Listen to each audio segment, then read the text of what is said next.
So Jubilee Hills ఉప ఎన్నికకు సంబంధించిన కౌంటింగ్లో 2 రౌండ్లు పూర్తయ్యాయి. 10 రౌండ్ల కౌంటింగ్లో 2 రౌండ్లు పూర్తయ్యాయి. మొదటి రౌండ్లో 62 ఓట్ల ఆధిక్యంలో కనబరిచినటువంటి కాంగ్రెస్ రెండో రౌండ్కు వచ్చేటప్పటికి మొత్తం అంటే మొదటి 2 రౌండ్లు కలిపి 1000 ఓట్లకు పైబడి ఆధిక్యాన్ని కనబరిచింది కాంగ్రెస్ పార్టీ. ఎర్రగడ్డ డివిజన్ నుంచి ఎర్రగడ్డ సెగ్మెంట్ నుంచి భారీగా ఓట్లు కాంగ్రెస్ పార్టీకి వచ్చినట్టుగా ఇక్కడ మనం గమనించవచ్చు. షేక్పేట్ డివిజన్లో కేవలం 62 ఓట్ల మెజారిటీ కనబరిచింది మొదటి రౌండ్లో లెక్కించినటువంటి ఓట్లలో కాంగ్రెస్ పార్టీ. కానీ రెండో రౌండ్కి వచ్చేటప్పటికి 2 రౌండ్లు కలిపి రెండో రౌండ్ పూర్తయ్యే సమయానికి 1000కి పైగా ఓట్ల ఆధిక్యంలో కాంగ్రెస్ పార్టీ కొనసాగుతున్నటువంటి పరిస్థితి. సో ఎక్కడ కూడా బీఆర్ఎస్ లీడ్ చేసే పరిస్థితి కనపడలేదు. ఈవెన్ పోస్టల్ బ్యాలెట్లో కూడా లీడ్ కాంగ్రెస్ పార్టీకే వచ్చింది. నవీన్ యాదవ్ లీడ్లో మొదటి నుంచి కూడా కొనసాగుతున్నటువంటి పరిస్థితి. ఏ దశలోనూ బీఆర్ఎస్ ముందుకొచ్చే అవకాశం కనపడలేదు. ఇక బీజేపీ అయితే అసలు ఎక్కడ కూడా పోటీ ఇచ్చిన పరిస్థితి కూడా కనిపించలేదు. ప్రధానమైనటువంటి పోటీ ముందు నుంచి భావిస్తున్నట్టు కాంగ్రెస్ వర్సెస్ బీఆర్ఎస్గానే ఉంది. బీఆర్ఎస్ ఓటు బ్యాంకును చీల్చుతామని భావించినప్పటికీ ఆ పాచికి ఎక్కడ పారినట్టుగా కనబడడం లేదు మనకి. ఇటు ఎర్రగడ్డలో కావచ్చు, అటు షేక్పేట్లో కొంచెం టఫ్ ఫైట్ ఇచ్చిందని చెప్పుకోవచ్చు బీఆర్ఎస్. కేవలం 62 ఓట్ల మెజారిటీ మాత్రమే కనిపించింది కాంగ్రెస్ పార్టీ. కానీ ఎర్రగడ్డకు వచ్చేటప్పటికి కాంగ్రెస్ పార్టీ లీడ్లోకి వచ్చేసింది. ఒక్క ఉదుటిన 1000కి పైగా ఓట్ల లీడ్తో నవీన్ యాదవ్ ఆధిక్యంలోకి వచ్చారు. ఇక రాబోయేటటువంటి మిగతా 8 రౌండ్లలో పరిస్థితి ఏ విధంగా ఉండబోతుంది అండ్ 2 రౌండ్లు కూడా చాలా క్విక్గా పూర్తయ్యాయని చెప్పుకోవచ్చు. రెండో రౌండ్లో కాంగ్రెస్కి 9691 ఓట్లు వచ్చాయి. బీఆర్ఎస్కు 8609 ఓట్లు వచ్చాయి రెండో రౌండ్ పూర్తయ్యేసరికి.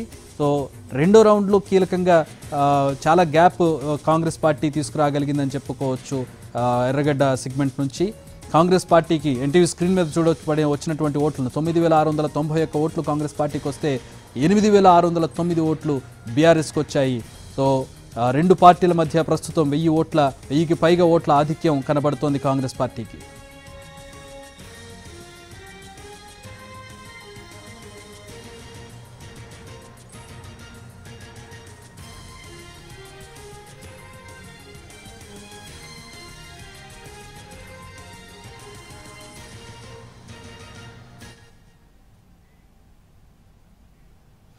ఎన్టీవీ స్క్రీన్ మీద స్పీడ్గా చూస్తూ ఉన్నాం మనం. క్విక్గా వస్తున్నటువంటి అప్డేట్స్ను మనం చూస్తూ ఉన్నాం. 2 రౌండ్లు పూర్తయ్యేసరికి కాంగ్రెస్ పార్టీ ఆధిక్యం ఏ విధంగా ఉందో మనం చూస్తున్నాం. మా ప్రతినిధి చారీ జాయిన్ అవుతూ ఉన్నారు కౌంటింగ్ కేంద్రం నుంచి. చారీ, 2 రౌండ్లు పూర్తయ్యేసరికి 1000కి పైగా ఓట్లతోటి కాంగ్రెస్ పార్టీ లీడ్లో కనబడుతుంది. మొదటి రౌండ్కి రెండో రౌండ్కి చాలా డిఫరెన్స్ కనిపించింది కాంగ్రెస్ లీడ్కి. ఏంటి, ఎట్లా చూడాలి దీన్ని? రైట్, కాంగ్రెస్ పార్టీ ప్రస్తుతం రెండో రౌండ్ కౌంటింగ్ సంబంధించినటువంటి ప్రక్రియ ముగిసింది. రెండో రౌండ్ లో కూడా కాంగ్రెస్ పార్టీ లీడ్ ని కనబరుస్తుంది. మనకున్నటువంటి సమాచారం ప్రకారం 1082 ఓట్లతో కాంగ్రెస్ పార్టీ లీడ్ లో ఉంది. మొదటి రౌండ్ సంబంధించి విషయాన్ని కనుక చూస్తే మనం షేక్పేట డివిజన్ కి సంబంధించి 62 ఓట్ల ఆధిక్యాన్ని కనబరిచినట్టు తెలుస్తుంది. అయితే ఇది పూర్తిగా అధికారికంగా కాసేపట్లో విడుదలయ్యేటువంటి అవకాశం ఉంది. మనకున్నటువంటి సమాచారం ప్రకారం టేబుల్ వారీగా పార్టీకి సంబంధించినటువంటి ఏజెంట్లు చేసినటువంటి కౌంటింగ్, వివిధ పార్టీలకు సంబంధించి వచ్చినటువంటి సమాచారం. మొత్తానికి ఇప్పుడు రెండవ రౌండ్ కు సంబంధించినటువంటి కౌంటింగ్ ప్రక్రియ ముగిసింది. రెండవ రౌండ్ కౌంటింగ్ ప్రక్రియ ముగిసేసరికి కాంగ్రెస్ పార్టీకి 1082 ఓట్ల ఆధిక్యతను ఉన్నట్టు మనకు సమాచారం ఉంది. అయితే ఈ కౌంటింగ్ సంబంధించినటువంటి ప్రక్రియను కనుక మనం చూస్తే ప్రతి రౌండ్ లో కూడా 42 టేబుల్స్ ఉన్నాయి.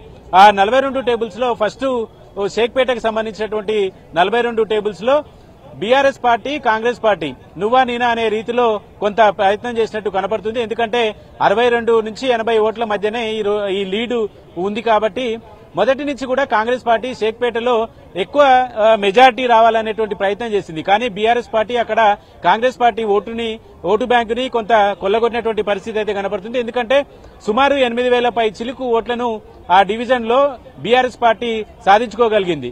కాంగ్రెస్ పార్టీ కూడా 8900 ఓట్లు సుమారు ఓట్లు సాధించుకున్నప్పటికీ కూడా వన్ సైడ్ గా ఈ ఎన్నికల్లో షేక్పేట ఉంటుందనేటువంటి భావన కలిగింది. కానీ గత పార్లమెంట్ ఎన్నికల్లో కావచ్చు, అసెంబ్లీ ఎన్నికల్లో కావచ్చు షేక్పేట డివిజన్ కాంగ్రెస్ పార్టీకి 2000 లీడ్ ని కనబరుస్తూ వచ్చింది. కానీ ఈసారి ఆ లీడ్ కాస్త తగ్గింది. అంటే ఆ షేక్పేట డివిజన్ లో కాంగ్రెస్ పార్టీకి కొంత ఆశించిన స్థాయిలో ఓట్లను రాబట్టుకోలేకపోయింది అనేది క్లారిటీగా అర్థమవుతుంది.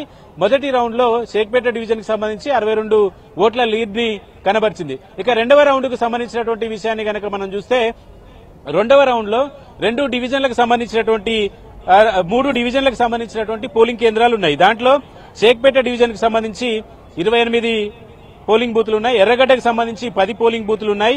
వెంగళరావు నగర్ కు సంబంధించి 4 పోలింగ్ బూతులు ఉన్నాయి. ఇట్లా రెండవ రౌండ్ లో 3 డివిజన్లకు సంబంధించినటువంటి ఓటర్లు సంబంధించి ఓటు వేసినటువంటి ఈవీఎంలు ఉన్నాయి. కాబట్టి ఈ 3 డివిజన్లకు సంబంధించినటువంటి ఫలితాన్ని గనక మనం చూస్తే కాంగ్రెస్ పార్టీకి 1000 ఓట్లకు పైచిలుకు మెజార్టీ, అంటే 1082 ఓట్ల మెజార్టీని కాంగ్రెస్ పార్టీ దక్కించుకున్నట్టు కనబడుతుంది. ఈ లెక్కన చూసుకుంటే కాంగ్రెస్ పార్టీ ఆశించినటువంటి ప్రకారము పూర్తి స్థాయిలో తాము ఈ సీటుని కైవసం చేసుకోవచ్చు అనేది కొంత క్లారిటీ వచ్చింది. మనం లెక్కలు కనుక చూసుకుంటే ఎర్రగడ్డలో కూడా పూర్తి స్థాయిలో కాంగ్రెస్ పార్టీ వన్ సైడ్ అనుకుంది, అక్కడ కూడా ఓట్ షేరు అనుకున్న స్థాయిలోనే జరిగిందనేది అర్థమవుతోంది. All right, thanks for the updates. మళ్ళీ కాంటాక్ట్ చేస్తాం. చరి మొత్తం మనం చూసినట్లయితే రెండో రౌండ్కి వచ్చేటప్పటికి కాంగ్రెస్ పార్టీ అత్యధిక లీడ్లోకి వచ్చిందని చెప్పుకో